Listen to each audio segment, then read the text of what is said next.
ಕಿಚ್ಚ ಸುದೀಪ್ ಅವ್ರು ಬಂದಾಗಿದೆ. ಕರ್ನಾಟಕ ರತ್ನ ಪುನೀತ್ ರಾಜ್ಕುಮಾರ್ಗೆ ನೀವೆಲ್ಲ D boss D boss D boss ಅಂತಾನೆ ಇದ್ದೀರಾ. ಅಲ್ಲಿ ಬಸ್ಸಲ್ಲಿ ಕೂತಿದ್ದೆ ಇಷ್ಟೊತ್ತು. ನೀವು ಅವ್ರನ್ನ ಸ್ವಾಗತಿಸೋ ರೀತಿ ಸ್ವಾಗತಿಸ್ತಾ ಇರೋ ರೀತಿ ನೋಡಿದೆ. ಸೌಂಡ್ ತುಂಬಾ ಚೆನ್ನಾಗಿತ್ತು ಕೇಳಕ್ಕೆ. ಕಾಟೇರ ಸಿನಿಮಾ ಹೆಸರು ನೋಡಿದ್ರಪ್ಪ. ಏನಣ್ಣ ಈ ಬಾಸ್ ಎಲ್ಲೂ ಹೋಗಿಲ್ಲ, ನಮ್ಮ ಹೃದಯದಲ್ಲೇ ಇದ್ದಾರೆ.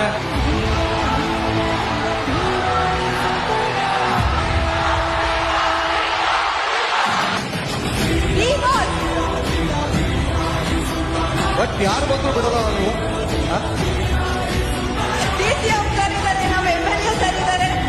ಇಲ್ಲೇ ಇದ್ದಾರೆ ಎಲ್ಲರೂ, ಅವ್ರನ್ನೇ ಕೇಳ್ಕೊಬೇಕಷ್ಟೇ. ಬೇಗ ಆಚೆ ಕಳಿಸಿ.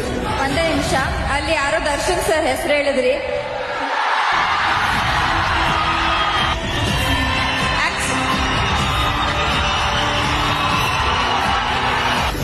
ನನ್ನ ಅಣ್ಣಾಚಿನ ಯಾವತ್ತು ಹೃದಯದಲ್ಲಿ ಇರ್ತಾರೆ. ತಲೆ ಕೆಡಿಸ್ಕೊಂಡ್ಬಿಡಿ, ದೇವ್ರ ಹತ್ರ ಪ್ರಾರ್ಥನೆ ಮಾಡ್ತೀರಿ, ಆದಷ್ಟು ಬೇಗ ಹೊರ ಬರ್ತಾರ. ಹಂಗಾರೆ ಸುದೀಪ್ ನಾವು ಹಂಗೆ ಕಳಿಸ್ಬಿಡ್ತೀನಿ ಈಗ.